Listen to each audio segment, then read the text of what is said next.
$39. It's amazing. All you do, you just go to the site, you put in some basic information, and you get all these options that show up. People start saving what? This poor man can have out. It's no loss to me. In fact, this is the kind of person she should get married to. So she accepted. Once upon a time, in a distant village called Nude, there lived a kind-hearted man named Chidy. Chidy had 2 wives. His first wife was Adaobi, and the second wife was Ebele. Adaobi was a very gentle and kind woman. She was loved by everyone. She had a beautiful daughter named Ngozi. 8 years had passed since she had Ngozi. Kids were no longer coming. She could no more have children, which saddened her deeply. Because of this, Chidy's family made trouble with Adaobi, urging Chidy to marry a second wife, which he bluntly refused. One day, Mama Chidy came to visit them in their house in Akwaka town, where Chidy and his wife lived. Adaobi was very happy to see her mother-in-law, since she had not seen her for a while. "Ah, Mama, you're welcome. Oh. How was your trip?" she happily asked her as she tried to take her luggage from her. "I will be fine when you give my son children. I want grandchildren, not a grandchild. What if anything happens to her? I'll be left with none. Please don't ask me if I'm fine. You know I'm not fine, and I won't be until you give me more grandchildren." After dropping her mother-in-law's luggage, she went straight to her room and cried. All through her stay in the house, Mama Chidy refused to talk to Adaobi or eat anything she prepared. Chidy's mother urged him to marry a second wife, hoping for more grandchildren. "Mama, I love my wife so much, and God has blessed us with a beautiful, intelligent, and hardworking daughter, and she's enough." "Ah, I now seen enough." "What is enough?" "Enough for where?" "She's not though. We want more grandchildren. We want a full house. We know she's everything you've mentioned, and we love her, but we want more to be on the safer side." When the pressure became too much, Adaobi pleaded with her husband to get a second wife. Chidy refused, but when she kept begging, he had to listen to her. So Chidy married Ebele, who seemed nice at first, but soon showed her true colors. Ebele was not kind like Adaobi. She had 2 daughters, Amaka and Ufoma, and 2 sons, Obina and Uche, for Chidy. Unlike Ngozi, Ebele's children were not kind and often behaved badly, just like their mother, who always caused a lot of trouble in the house. Sometimes Chidy would travel with his lovely wife Adaobi to a neighboring town to have a quiet time with his wife, just so they could rest from Ebele's troubles. One day, while returning from a friend's wedding at his hometown, Nweke, their car was involved in a ghastly accident. Both Chidy and Adaobi died. This saddened Ngozi's heart, as she was lonely and alone. Tears became her daily bread. One day, while she was crying, Ebele walked up to her and said, "See, you better stand up from here and do something useful with your life. Do you think your tears will bring them back? You better go and wash the dishes and prepare food for me and my children to eat." With Adaobi and Chidy gone, Ebele became very cruel to Ngozi. She made Ngozi do all the house chores and would not let her rest. And oftentimes, she would not give her food till evening. So she continued to suffer in the hands of her stepmother. She became a maid in her own father's house. Each time Mama Chidy came visiting, Ebele pretended as though she had been very nice to Ngozi, and she never allowed her to visit Mama Chidy, her grandmother. As Ngozi grew up, many young men came to ask for her hand in marriage because she was not only beautiful but also had a good heart. But Ebele chased them away, saying all manner of awful things about her to scare them away, always saying her daughters were better suited for marriage. One day, while Ngozi went on an errand for her stepmother, she mistakenly kicked a stone and fell down. A poor-looking, handsome young man helped her up. His name was Emeka. Emeka was dressed in old clothes and looked very poor. They both exchanged pleasantries. He saw her off to where she was going, walked. So you still don't believe you can get Nubia's permanent teeth in 24 hours? Well, we brought in one of our patients, Cassie, to give you the rundown. This whole thing? Her to her house and left. I think I like her, he said to himself, smiling. I will just make her my friend and watch her carefully. And I'll make some findings to know who she really is. Emeka was just a common bread seller that sells bread by the roadside. After making his findings, he concluded that he was going to marry her. Since her stepmother doesn't accept good-looking and wealthy men to marry her, then she will accept a poor bread seller like me. Perfect, he said. So he became a friend. Sometimes he will go visit her and vice versa.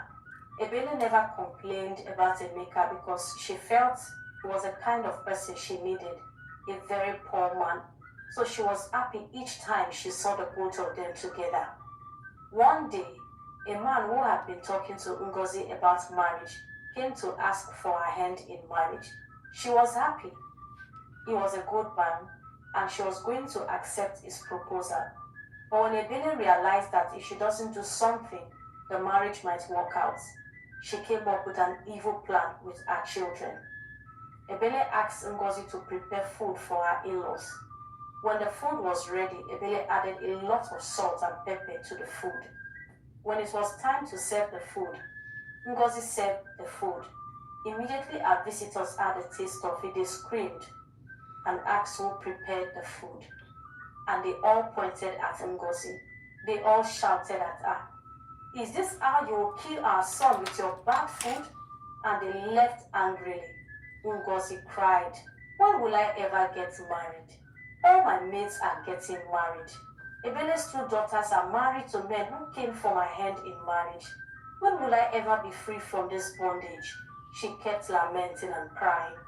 When Emeka heard about Ngozi's marriage, he was heartbroken because he liked her and was waiting for the right time to ask for her hand in marriage. I'm happy for her. Perhaps she was never mine. She's my friend anyway. I wish her a happy married life. So he continued his business, only for him to hear people whispering. When he got to the scene and asked what the matter was, he was surprised.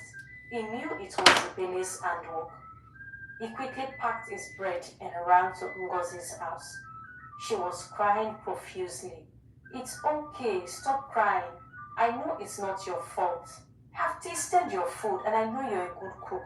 This is Ebele's handwork and I know it." So he took her to his house and she was there till evening, and he walked her back home. When he returned to his house, he said to himself, perhaps she's the one. What better time to ask for her hand in marriage if not now? But I wouldn't want to rush her with all this drama that has just happened. I will give her a very little time, then pop the question. He was so excited, hoping she wouldn't turn him down. After a month, Emeka asked Ebele if he could marry Ngozi. Ebele laughed and thought to herself, why not? This poor man can have her. It's no loss to me. In fact, this is the kind of person she should get married to. So she accepted. Ngozi, knowing Emeka was poor, still saw kindness in his eyes and agreed to marry him. He's the only friend I have, and he's a very nice person, though he might not have enough. We can work together and make this life a better and a more conducive place for us and our children, she thought. So she agreed to marry him. As the wedding day approached, Ebele and her daughters pretended to help, but to mocking and laughing at them because they could barely afford anything. They had just few drinks and food, but they didn't mind. After the wedding, Emeka took Ngozi to his home, which was far from the village.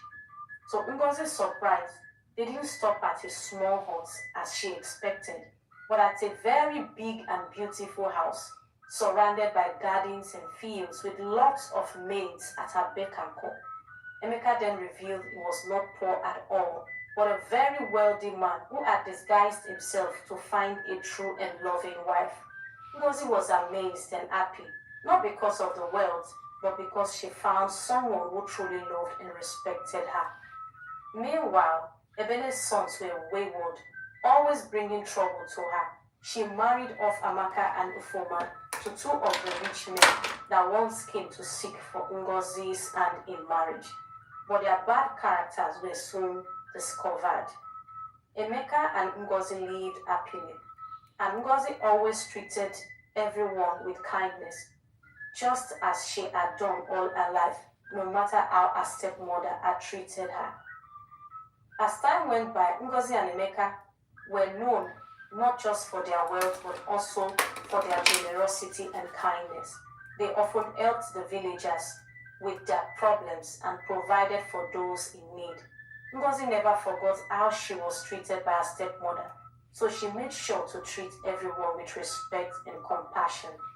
One day, a big festival was announced in the village. It is an annual festival which held once every year.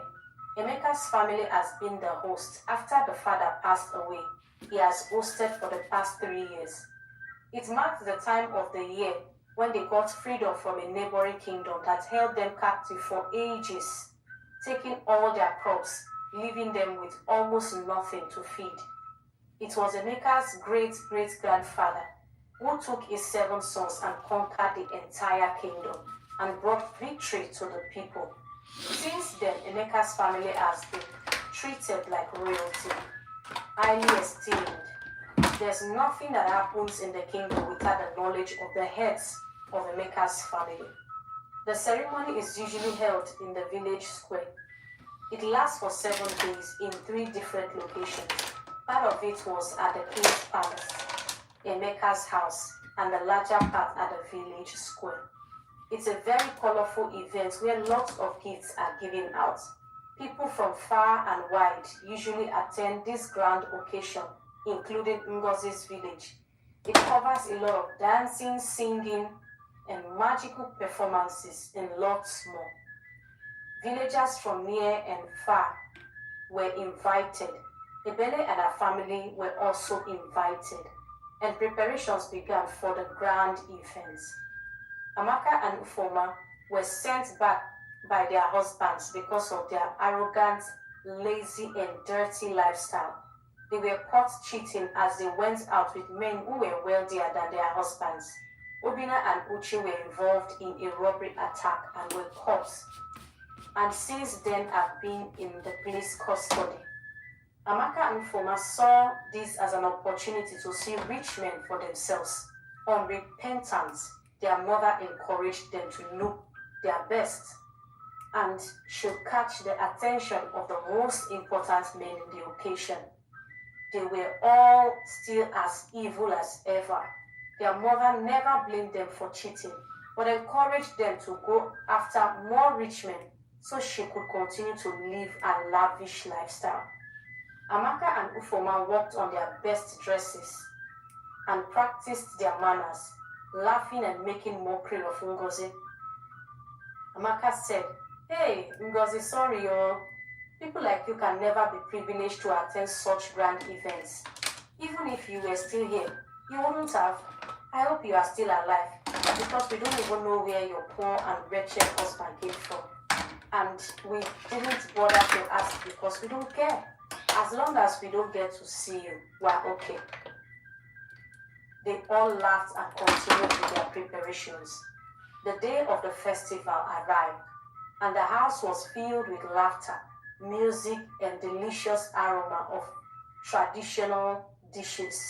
Ebele and her daughters went to Emeka's mansion, where a section of the occasion was held. They preferred Emeka's house because the best gifts usually come from that section. Ngozi, glowing in a beautiful dress, welcomed each guest with a warm smile, making everyone feel at home. As Ebele and her children approached the mansion, they felt nervous but hopeful. They were greeted at the door by Ngozi, who was surprised to see them. Her heart was torn. She remembered the harshness with which her stepmother treated her, but she managed to control her anger with a warm smile. as she welcomed them in.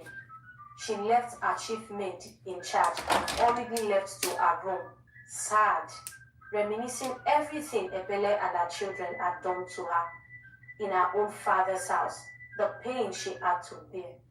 Emeka noticed the absence of his wife and started looking for her. When he couldn't find her, he asked her chief maid, who told him she had gone to her room. He quickly rushed there and found her crying. "What is the matter?" he asked her, but she kept crying. When he continued pressing on her to talk to him, she told him what she had seen. "I understand how you feel, but you should be grateful that in the end, it didn't go as they intended. But the will of God prevailed. Be grateful to God that you're the one laughing at last. I know it hurts, but think about the good side. All the harsh and ill treatment made you the strong woman you are today. And if not for her behavior, I wouldn't have met you. So it's all for the good. Smile for me, my love. Everything will be all right." So she smiled gently, and he hugged her and brought her back to the festival. Ngozi decided to let the past be and welcome them with the same kindness she showed to other guests. The festival continued with great joy, and everyone enjoyed the music and dance. Ebele and her daughters bowed their heads in shame. Emeka went to meet them and greeted them with a warm smile. He gave them lots of gifts and told them they could spend the night in the mansion, since it was a very long journey back to their place and it was already getting late. And this was just the first day of the occasion. They were taken to a room that was bigger than their entire house. Unrepentant, Ebele and her daughters plotted how they would kill Ngozi, then use some diabolic means to get Emeka to marry Amaka. She felt the wealth was just too much for Ngozi alone. Ngozi refused to see them. All she wanted was the dawn of the day so they could leave already. Little did she know that they were planning on staying longer to execute their evil plans. As the evening wore on, Emeka noticed the efforts of Amaka and Ufoma and whispered to Ngozi, "Perhaps they are trying to change for the better." Ngozi nodded. "Change, Ke. These two will never change. Except their mother changes, they won't change." The festival ended late into the night. Guests left with happy hearts and full bellies, praising Ngozi and Meka for their hospitality. Amaka and Ufoma helped to clean up, but Ngozi felt in her heart that these two were up to something. They cannot change, she said to herself. Moral lessons. When you try to destroy what belongs to another, you're only destroying your own. In Luke 16 verse 12, the Bible says, "If you have not been faithful with what belongs to someone else, who will give you what belongs to you?" By maltreating someone else. How old is this girl? This girl. This girl is 45. So yes. Hey guys, welcome back to part 2 of our great Stella's shock deepened at his words. The man she had trusted with her heart and dreams was now admitting he had used her money for preparing for a wedding with another woman. She struggled to keep her composure. To add salt to her injury, Joseph continued. "Stella, I know this is a lot to ask, but could you please make a wedding cake for my wedding with Ada? Your cakes are always special, and I promise I will pay you for it after the wedding." Stella stood there, motionless, unable to believe what she was hearing. The man who had promised her heaven on earth for 8 good years was now asking her to bake a cake for his own wedding to someone else. Hey guys! Today's story is going to bring out all your emotions. I know we all must have tasted heartbreak, but Stella's own remains unmatched. Sit back while I take you on a journey that shattered the whole community. Before we dive into this heartbreaking tale, please consider subscribing to our channel for more beautiful and educative stories like this. And please turn on that notification bell so you won't miss out on any of our amazing stories. Now let's continue. Meet Stella. Stella was renowned in her city for her exceptional baking skills. Her cakes, especially her wedding cakes, were a masterpiece that left everyone in awe. Every wedding she catered became a memorable event, not just for the couple but for all the guests who indulged in her delicious creations. Stella's bakery was a symbol of love and celebration, and she poured her heart into every cake she crafted. Stella had been in love with Joseph, a charming and successful banker, for 8 years. Their relationship seemed perfect. They shared dreams, supported each other's ambition, and were the epitome of a loving couple. Stella often imagined the day she would walk down the aisle wearing a beautiful gown with Joseph waiting for her at the altar. However, as the years passed, Joseph always found reasons to delay their marriage. He would claim work was too hectic, or that he needed more time to save for the perfect wedding, or that the timing just wasn't right. Stella, understanding and patient, believed in Joseph's promises and continued to wait, hoping that one day they would finally become husband and wife. Despite her professional success and the joy she brought to countless brides and grooms, Stella's own dream of a wedding remained unfulfilled. She was everything a man could wish for: kind, talented, beautiful, and loyal. But each passing year brought a growing sense of doubt and disappointment. One evening, Stella approached Joseph with the same topic. "My love, it's been 8 good years. You know I love you so much and I want to spend the rest of my life with you. Please, let's set a date. I will even cover all the wedding expenses, if that's what's holding us back.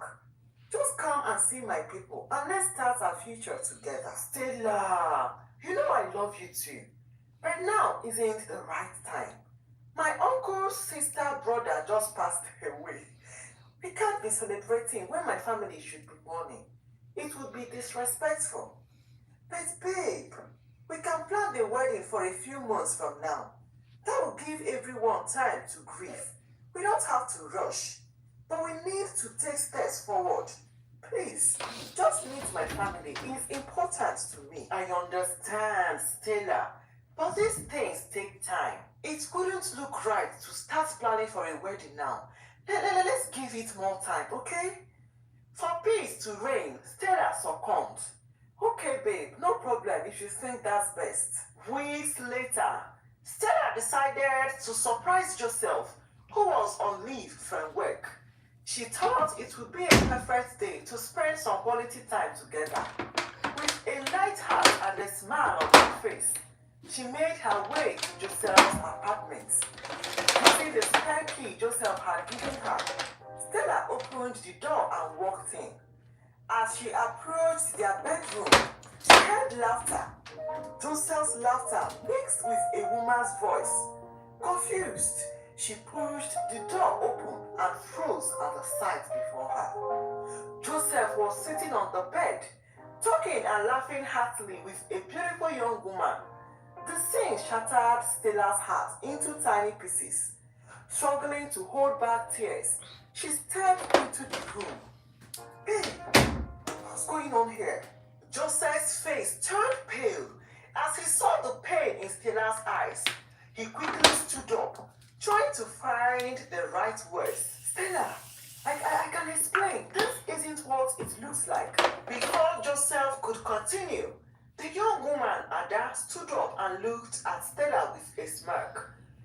"Oh, so you are Stella, the girlfriend who keeps waiting around. Well, let me tell you, Joseph and I have been seeing each other for a while now. He told me everything about you. It seems like you're just wasting your time," she said, showing and touching her.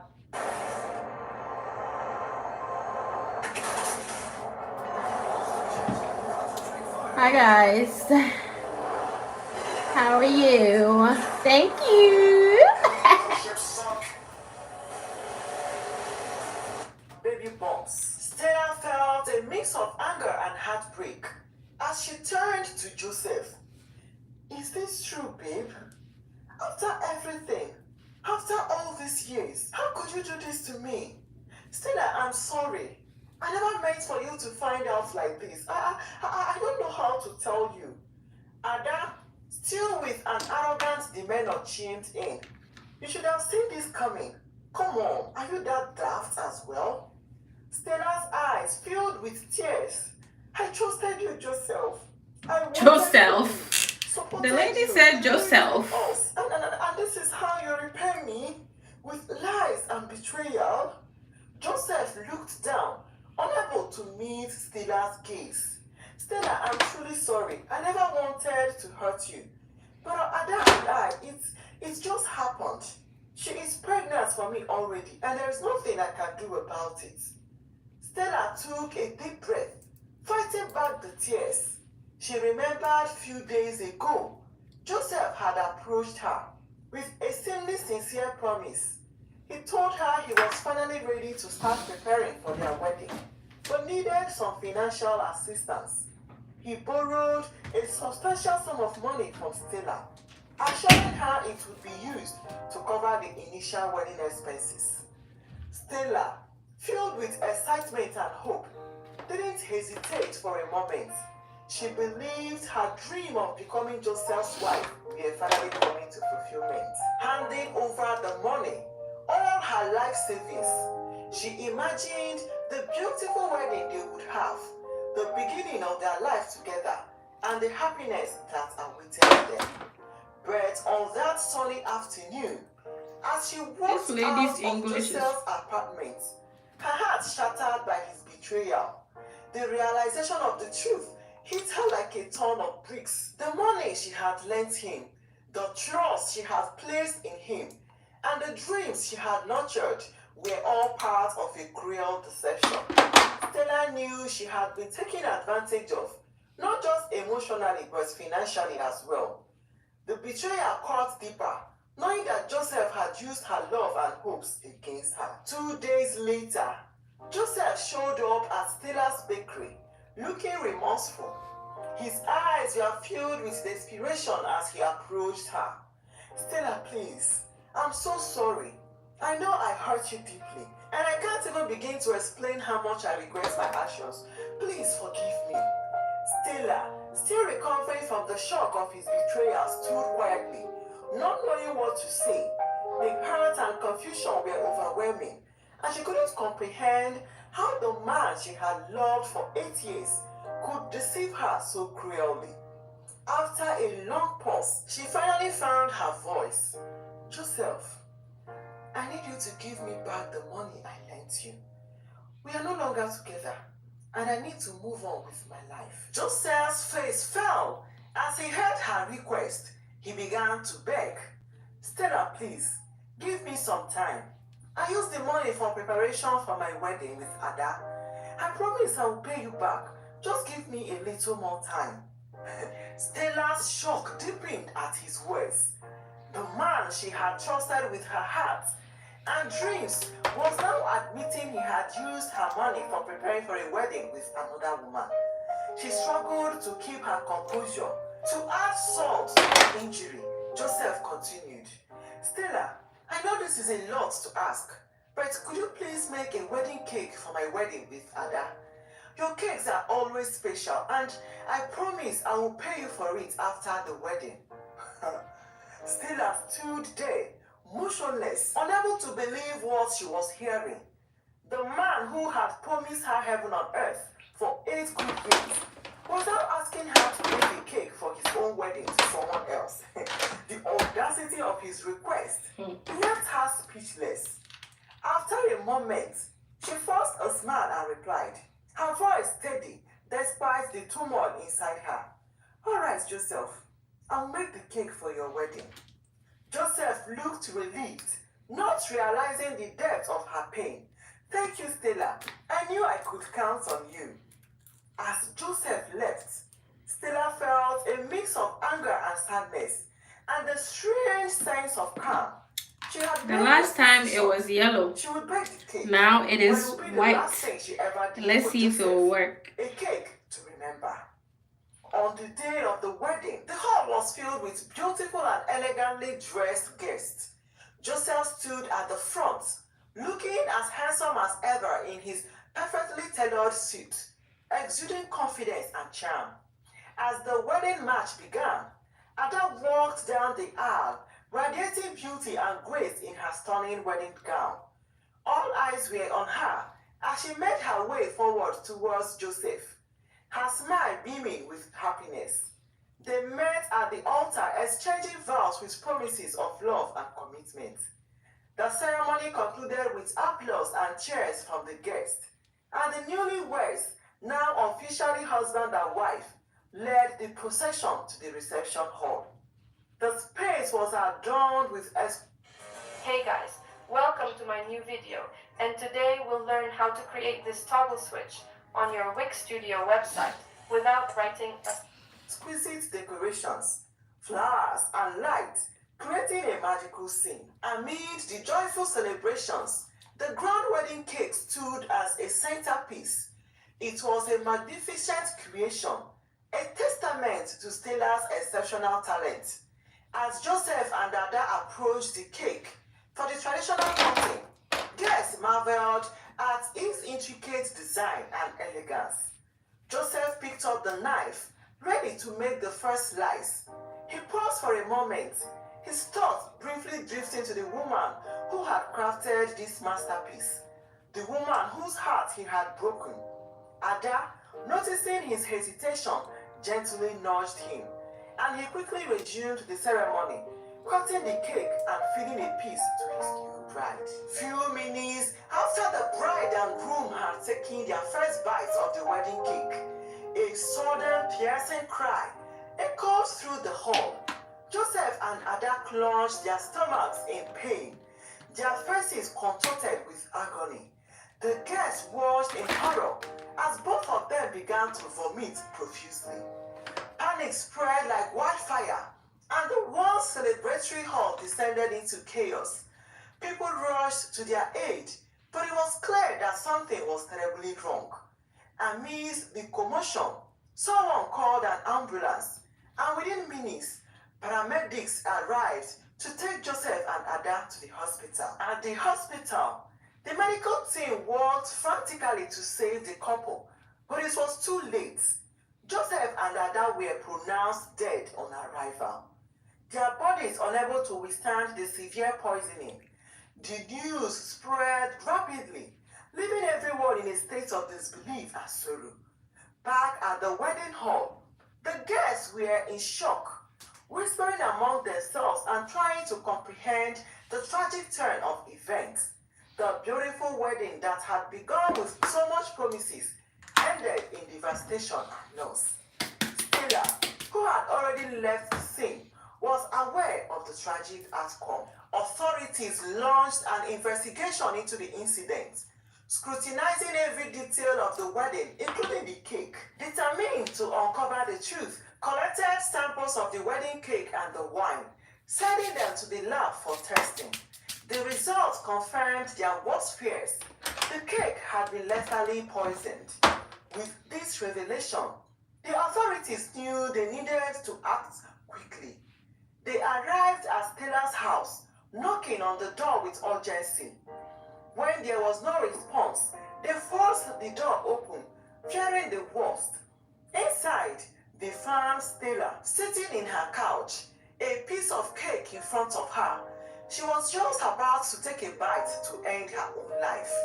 One of the investigators rushed forward, smashing the cake from her hand. Stella, overwhelmed by the gravity of her actions and the pain that had driven her to such a dark place, stood before the court and pleaded guilty to the allegations. With tears streaming down her face, she recounted the story of how Joseph had shattered her heart and betrayed her trust after 8 long years of devotion. The courtroom was silent as the judge listened to her heartfelt narration.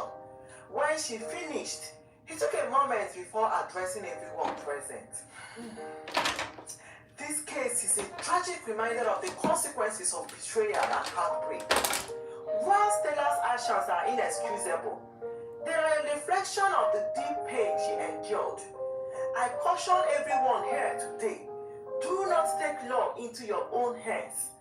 Matters of the heart are delicate, and breaking someone's trust and spirit can have devastating consequences. He paused, looking around the courtroom to ensure his words sank in. Young men and women, be careful when dealing with matters of the heart. Do not intentionally break someone's heart and trust, for it can break out the worst in them.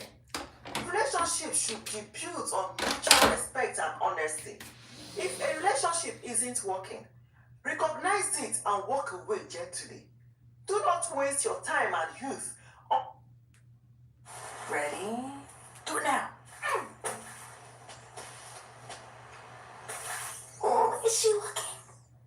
You forgot to write what? Once upon a time, in a busy town in Nigeria, there lived a man named Emeka. Emeka was kind and hardworking. He had a lovely wife named Aiko, who came all the way from Japan. Aiko was gentle and friendly, and everyone in the neighborhood liked her. Aiko had a special talent. She was very good at giving massages. People who got massages from her said they felt much better afterward. So, Aiko decided to start working as a masseuse. She set up her massage table in a room in their house, which was actually Emeka's favorite room. Every day people came to their house to get a massage from Aiko. Most of her customers were men from the neighborhood.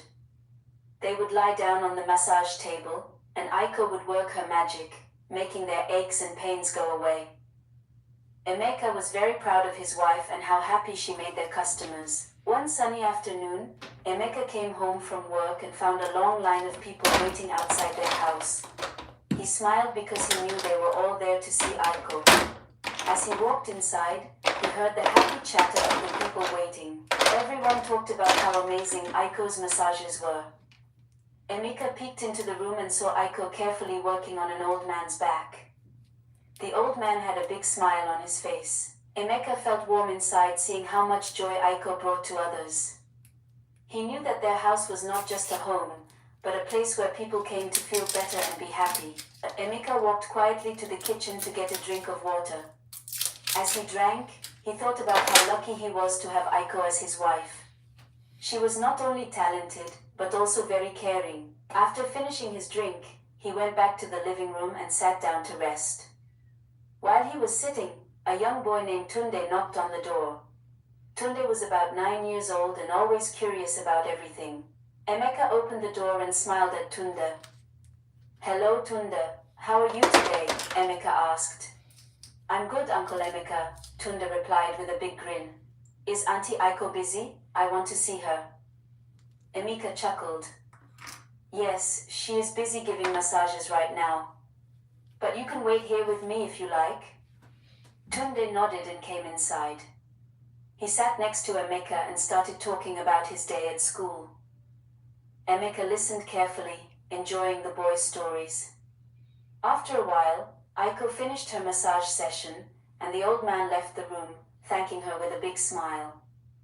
Aiko saw Tunde and greeted him warmly. "Tunde, how are you?" Aiko asked. "I'm fine, Auntie Aiko. I wanted to ask you about Japan. Can you tell me a story?" Tunde asked eagerly. Aiko smiled and nodded. She loved sharing stories about her homeland. She sat down and began to tell Tunde about a beautiful cherry blossom festival in Japan. Tunde listened with wide eyes, imagining the pink flowers and the festive atmosphere. As Aiko was telling the story, more customers arrived for their massages. Emeka helped to manage the line, making sure everyone had a chance to relax and feel better. The house was filled with laughter and stories, creating a warm and welcoming atmosphere. As Aiko finished her story about the cherry blossoms, Tunde clapped his hands in delight. "Wow, Auntie Aiko, that sounds so beautiful. I hope I can visit Japan one day." There are 3 simple changes I tell all of my arthritis patients to make. Number 1, you have to start drinking more water. You wouldn't believe how dehydrated most people are. Number 2, you need to make a decision to take matters into your own hands. That's not to say you should go against your current doctors, but you don't have to settle for a cabinet full of pills, and this is as good as it's going to get. Number 3. In a quiet village in Nigeria, there lived a young man named Kunle. Kunle was known for his handsome face, charm, and smooth way with words. But there was something more that bothered him deeply, his struggle with poverty. Every day, Kunle would walk through the village, seeing his peers driving fancy cars, living in big houses, and enjoying the good things of life. He dreamed of living that kind of life, but his situation seemed hopeless. One day, while on his usual walk through the market, Kunle overheard a conversation between 2 old women. They were gossiping about a wealthy woman in the village named Madame Abeni. She was much older than Kunle, perhaps even old enough to be his mother. But what caught Kunle's attention was the rumor that Madame Abeni was looking for a husband. And she wasn't looking for just any man. She wanted a young, strong, and handsome man. The rumor spread like wildfire, and Kunle's mind began to race. Madame Abeni, though old, was known for her wealth. She owned several businesses, including the largest farm in the village, and was said to have piles of money stashed away. She had no children and no one to inherit her fortune. If he married her, Kunle thought, all her wealth would eventually belong to him. Kunle's friend, Tunde, who had heard the same rumors, laughed when Kunle mentioned the idea. You? Marry that old woman just for her money? Tunde teased. Are you really that desperate? Kunle shrugged off the taunts. Tunde, this could be my chance to escape poverty, he said, his voice determined. I will live the life I've always dreamed of. And so, Kunle made up his mind. The very next day, he dressed in his best clothes and went to Madame Abini's mansion. It was grand, with high walls and beautiful gardens. Kunle's heart raced as he knocked on the large wooden door. After a few moments, the door creaked open, and there stood Madame Abini, dressed in fine silk, her grey hair wrapped neatly in a headscarf. She smiled warmly at Kunle, her eyes twinkling with curiosity. What brings a young man like you to my home? She asked, her voice calm but firm. Kunle took a deep breath and spoke boldly. Madame Abini, I have heard of your great wealth and your search for a husband. I believe I am the man you are looking for. Madame Abini chuckled softly. And why would a young, handsome man like you want to marry an old woman like me? She asked, raising an eyebrow. Kunle was caught off guard by her question. He had expected her to be flattered, maybe even eager, but instead, she was calm and calculating. He fumbled for an answer, then smiled his charming smile. Madam, it is not just your wealth that attracts me. I see a wise and strong woman who can teach me many things. Together we could build something greater. Madame Abeni stared at him for a long moment, then nodded slowly. Very well, Kunle. I will consider your proposal. But marrying me will not be as easy as you think. You must prove yourself worthy. Kunle's heart leapt with excitement. I will do anything you ask, Madame Abeni. She smiled again, this time a little more mischievously. Good. Let's see if you have what it takes. Kunle left the mansion that evening, his mind racing with possibilities. He didn't know what Madame Abeni had in store for him, but he was sure of one thing. He was going to be rich. As he walked home, the sun setting behind him, he imagined the life of luxury that awaited him. But little did Kunle know, his decision to marry for money would soon lead him down a path filled with challenges and unexpected consequences. Kunle could hardly sleep that night. Thoughts of wealth and luxury filled his dreams. He imagined himself living in Madame Abeni's mansion, driving expensive cars, and dining at the finest restaurants. But he couldn't shake the nagging feeling that Madame Abeni's words about proving himself were a warning. What kind of test would she give him? The next morning, as the sun rose, Kunle made his way back to Madame Abeni's mansion.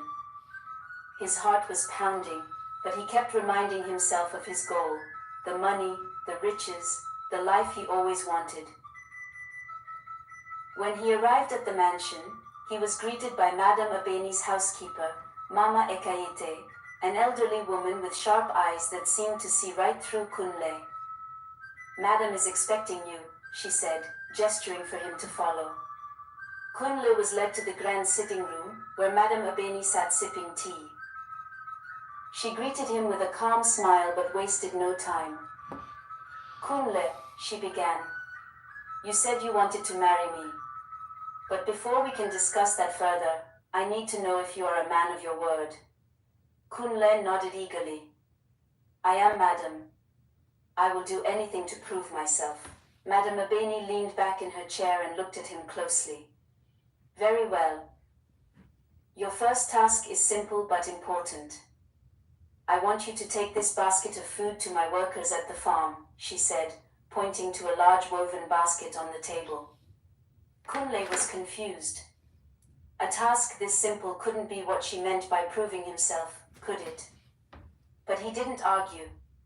"Of course, madam," he said, picking up the basket. The farm was located on the outskirts of the village, and Kunle made his way there. It was a long walk under the scorching sun, and by the time he arrived, he was exhausted. But what surprised him most was the size of the farm. It was enormous, with rows of crops stretching as far as the eye could see. The workers, who were busy tending to the fields, looked up as Kunle approached. Baba Saliu, the foreman, was an old man who had been working for Madame Abeni for as long as anyone could remember. He eyed Kunle suspiciously. "You must be the new young man Madame Abeni has been talking about," Baba Saliu said, wiping sweat from his brow. "What brings you here?" Kunle handed him the basket. "Madame Abeni sent me to bring food for the workers," he explained. Baba Saliu nodded but didn't seem impressed. She's testing you, you know?" Kunle frowned. "Testing me? How?" The old man chuckled. "If you think carrying a basket of food is all there is, you're in for a surprise." Kunle was about to ask what he meant when one of the workers called out. There was a problem at the far end of the farm. The irrigation system had broken, and without water, the crops would die. Kunle watched as the workers scrambled to fix the issue, but it was clear they needed help. This was his chance to show that he was capable. Without thinking twice, Kunle rolled up his sleeves and joined the workers in repairing the system. It was tough work, and the sun beat down mercilessly, but Kunle pushed through, determined to prove himself. Hours later, the irrigation system was fixed, and water flowed through the fields once again. Baba Saliu patted Kunle on the back. "You did good, boy. Maybe you're not just here for the money after all." The deadline is approaching for Americans who are still making car payments to get some relief this week. That's right. Americans who owe more than $6,000 on their car can receive a voucher to reduce their monthly car insurance. And that's not all. This new website reviews the past 4 years and returns any overpaid. Kunle smiled, though his body ached from the labor. He hadn't expected to work so hard, but he was proud of himself. Maybe this was what Madame Abeni wanted to see, that he wasn't afraid of hard work. When Kunle returned to the mansion later that evening, Madame Abeni was waiting for him. She looked at him, sweaty and tired, and nodded approvingly. "You did well today, Kunle," she said. "But that was just the beginning. If you truly want to be with me, there will be more challenges ahead. Remember, a life of wealth requires more than just desire. It requires strength and endurance." Kunle felt a chill run down his spine. He had passed the first test, but it was clear that Madame Abeni had much more in store for him. As he left the mansion that night, Kunle wondered if he had made the right choice. The promise of wealth still called to him, but at what cost?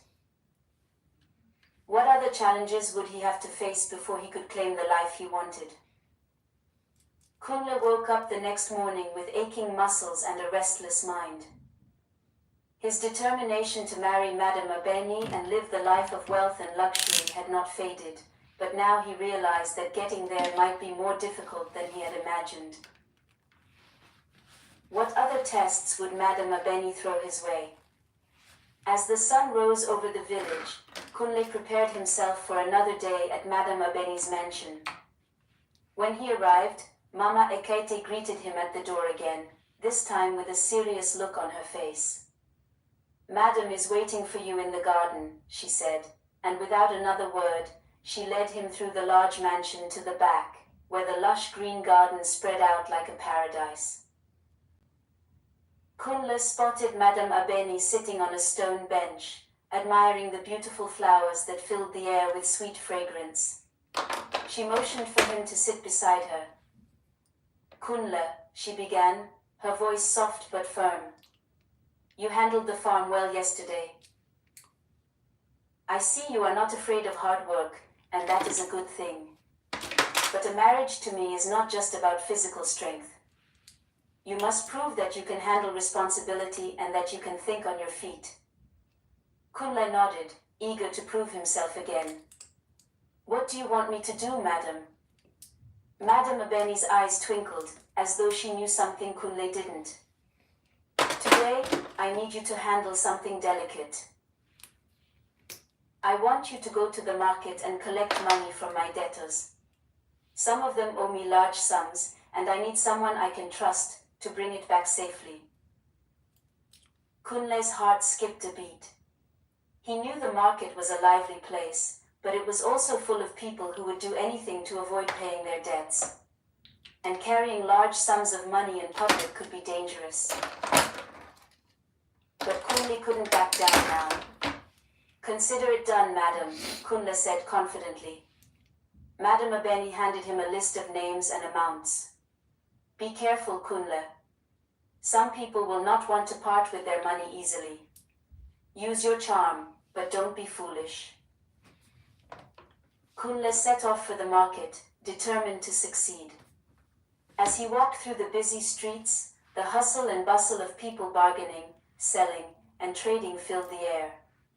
He approached the first name on the list, a man named Alhaji Musa, who ran a fabric stall.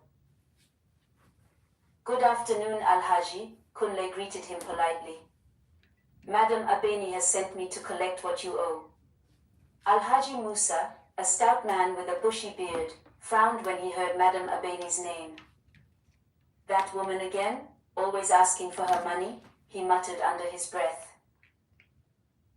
But after a moment, he sighed and handed Kunle a bag of coins. "Here, take it. Tell her that's the last time she'll see me owing anything."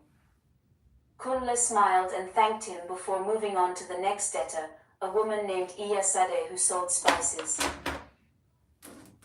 But things weren't as easy with her. When Kunle approached her and mentioned Madame Abeni's name, her eyes narrowed, and she crossed her arms over her chest. "Tell Madame Abeni I don't have her money," Iyasade snapped. "Times are hard and I haven't made enough to pay her back." Kunle hesitated, remembering Madame Abeni's warning. He tried to reason with Iyasade. Madame Abeni is fair, and she wouldn't ask for more than what's owed. "Perhaps you can give what you have for now, and we can arrange the rest later." But Iyasade was stubborn. "No, I'm not giving a single naira until my business picks up." Kunle felt the tension rising. He knew this was a test of his patience and negotiation skills, but he also didn't want to leave empty-handed. After a moment of thinking, he decided to back off for now. "Very well, Iyasade. I'll inform Madame Abeni of your situation." As Kunle continued collecting debts, He encountered similar resistance from some and I cooperation feel like from this others. side is better than this By side the for end some of the day, reason. he had So I'm gathered gonna a film this respectable side amount of money, instead. but there were still a few names left unpaid. He knew Madame Abeni would want to know what happened. When Kunle returned to the mansion, he found Madame Abeni waiting for him in the grand hall. She looked at the money he had collected and then raised an eyebrow. Not all of it, I see, she remarked calmly. Kunle nodded, his hands slightly trembling. I did my best, madam. Some people are struggling and couldn't pay today. But I assured them you would understand. Madame Abeni stared at him for a long moment, her expression unreadable. He had passed another test. But as he prepared to leave for the night, Madame Abeni called him back. Kunle, she said softly. You're doing well, but you must understand something. Marrying me won't just give you wealth. It will also come with great responsibility. You'll be expected to manage my affairs, protect what I've built, and face challenges much greater than the ones you've seen so far. Kunle nodded, though his mind was filled with questions. Was this really what he wanted? The money still called to him, but the weight of responsibility was beginning to show itself. As he walked home, Kunle wondered what the future held. Would Madame Abeni's wealth be worth the trials he was facing? And what other tests awaited him before he could claim the life he desired? If you have sagging skin, don't eat bananas. I'm a 50-year-old plastic surgeon in Beverly Hills. People never believe how old I am, so I decided to share my secrets to getting smooth skin, minimizing sagging, and maintaining that youthful glow. It all starts with eating what I like to call skin superfoods. If you're over 40, focus on eating fruits that help replace the collagen you're losing. Watermelon, one of my faves. Vitamin C in watermelons boosts collagen production, which improves skin elasticity and means less sagging. And a lot of people don't realize watermelon is also a natural exfoliator. Kunle's mind was clouded with doubt as he made his way back to Madame Abeni's mansion the next morning. The sun hung low in the sky, casting long shadows over the village. The tests Madame Abeni had put him through were becoming more than simple tasks. They were forcing him to confront what kind of man he truly was. Yet, every time he questioned himself, the thought of wealth, of finally escaping poverty, pushed him forward. As he approached the mansion, Mama Ekaite met him at the gate with a more somber look than usual. Madame Abeni is expecting you in her private chambers today, she said, her voice softer than before. When Kunle entered the chambers, he saw Madame Abeni seated at an ornate table covered in papers, ledgers, and documents. It was clear she was the one truly running everything in the village, and the sight of her, immersed in her work, reminded Kunle of just how powerful she was.